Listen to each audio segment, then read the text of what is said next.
Chapter 21. I heard the roar of water behind me as I ran for Esh, and a gust of wind grabbed me bodily to drag me onto the rocks. I had just enough time to see my death coming for me before the water slammed onto a barrier I could not see. The stone beneath me creaked. Black and green and blue swirled over the shield, water colliding over itself. And I was alone with the fury of the sea mere inches from my face. Purple light exploded through the water, shooting over me with a hollow boom. And I curled into a ball, uselessly, praying for something to stop this so I could get to Esh. And Damon. How I would help, I didn't know, but Philip had meant death to her when he threw that orb. And the wall of water had dwarfed the whole island. Both of them were in danger. Only when the water drained away did the barrier vanish, dousing me with the last dregs of sea foam. Nursing a stabbing pain on my side, I clambered up and let my head slump forward in relief when I saw Esh's house still intact. Damon was safe, at least. I turned, wincing, and caught my breath. The orb was gone, but Esh was curled on the ground with her hand over her stomach. Tendrils of black spread from her chest, and she put up a hand to keep me back as I limped toward her. Not safe yet. Wait a moment. I'll go get Damon. I had never felt so useless. I could do nothing, but he... No. The tendrils slowly faded and her face split in a weary smile. No need. Come sit with me. Relief coursed through me. I made my way carefully over the rocks to sit next to her. The storm was dying down and dawn was breaking. The wall of water had left seaweed and shells in its wake, and a pure smell that was already fading into the heavy salt scent of the sea. I was soaked through, and Esh laughed, a weak sound, as I tried to get my hair unstuck from being all over my face. And neck. You look a sight. She lay back for a moment. Her breath was coming into her lungs in a wheeze. Come, lean closer. She had pushed herself half up. I leaned in and jumped when she put a finger out to touch over my heart. Ice exploded through me in a riot of pain and was gone as abruptly as it had come. And Esh sagged back onto the rocks again. Once more, child.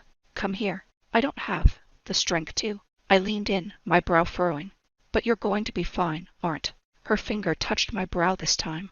She shook her head to cut off my words and let her eyes drift closed. I had the sensation of things coming unknotted, falling away. I sensed nothing new in my head, but after a few moments, she smiled. They'll come back, gradually. All those memories. She reached out to take my hand. It's not how I wanted to do it, but it will have to do. You're free, Nicola. Do something good with it this time. What? I clenched my fingers around hers. You're not going to train me again. I'm dying, child. The words were a wheeze. The silence was suddenly deafening. No, you're not dying. You said, there's no eating a spell like that without it eating you. She let out a breath and I saw pain hit her for a moment. Couldn't let it into the sea, though. In any case, 5,000 years is enough. She tried to laugh, but I saw fear in her eyes. You're not dying, I told her. Tears were blurring my vision. You're not. You're going to be okay. Inspiration came to me in a rush. It's my magic, isn't it? I'll undo it. There's no undoing death with more death, child. But it's my spell. I should be able to. The damage is done. She shook my hand slightly to cut off my protest. It's done its damage already. There's no healer in the world that could fix this now. But it took a great deal to bring me down. That's something. And he doesn't still have it. That orb should have killed many more than just me. But I can't lose you, I said blankly. Esh, I need you to train me. I need to make sure I don't. She smiled. It was a kind smile. If you don't want to be Philip's figurehead, she told me, then don't be. It's not that simple. I wiped tears out of my eyes with my free hand. Part of me wants to. Part of me understands. What? You think you're the first woman who ever made a difficult choice? Some of the no-nonsense tartness was back in her voice. You'll pick your path just fine, girl. Now enough of this whining. And crying. I hate crying. Go inside and get that druid of yours. Leave me here. I couldn't speak. I looked around me. It was a good place to die, part of me thought. There were gulls, and there was the sound of waves. Dawn had come up a blazing orange, and was fading to gold. But she was afraid. I could feel it in the way her grip trembled, see it behind her black eyes. She had never thought she would die. After 5,000 years, steering clear of all of our kind, she had escaped death for so long that it was the only thing that frightened her. I'm not leaving you to die alone, I told her quietly. You should. She gave a shudder as another bout of pain racked her.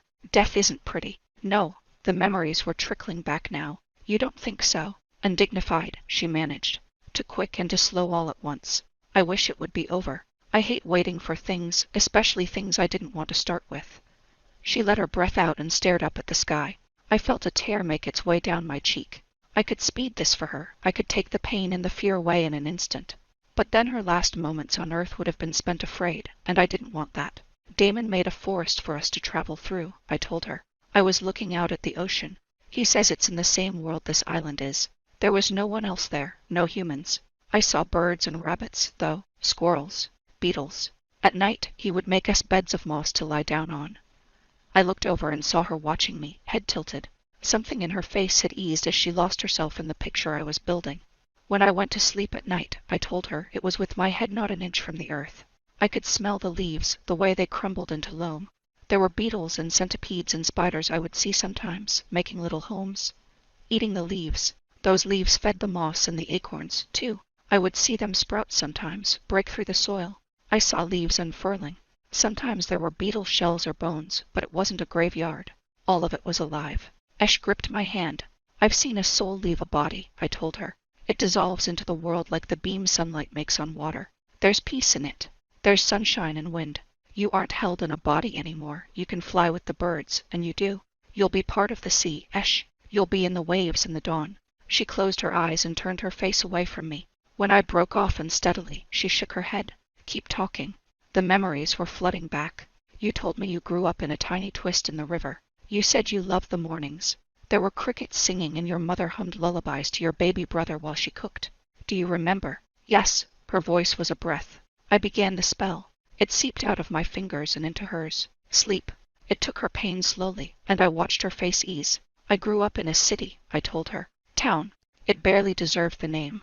I would sneak out in the mornings to brush my fingers over the dew in the grass by the road and watch the sun come up.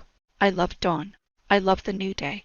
She turned her head to look at me. She was smiling now as the pain left her. My magic curled inside her, touching the ravages the orb had left, and I tried to smooth them. I think you're going to be a storm, I told her. She managed a sleepy laugh. You're going to have waves and booming thunder, and people are going to huddle inside their houses by the fire and listen to the rain on the roof. Her hand began to loosen on mine. Her gaze was distant, eyes drifting closed. I think you're going to be the tides, I whispered. And the fish, and the wind, and the birds. You'll always be here, Esh. She opened her eyes briefly. Thank you. She reached up to touch my face, staring into my eyes for a moment. Then she nodded. I'm ready now. Then sleep. I let the magic flow into her and watched her eyes close for the last time. Let go. Listen to the water. Sleep. I felt her leave and I let my head fall onto my chest. I rocked.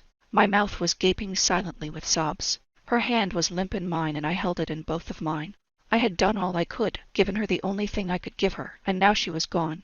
There were arms around me and I leaned back against Damon's chest and gave in to the tears.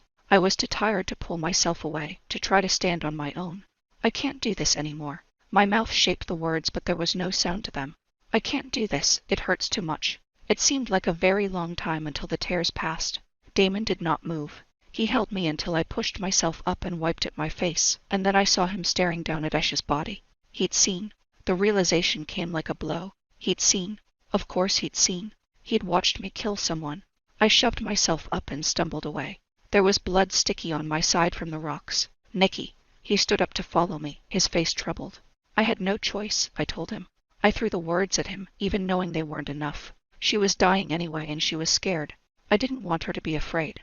I wanted to heal her, but I couldn't. That's not the power I have.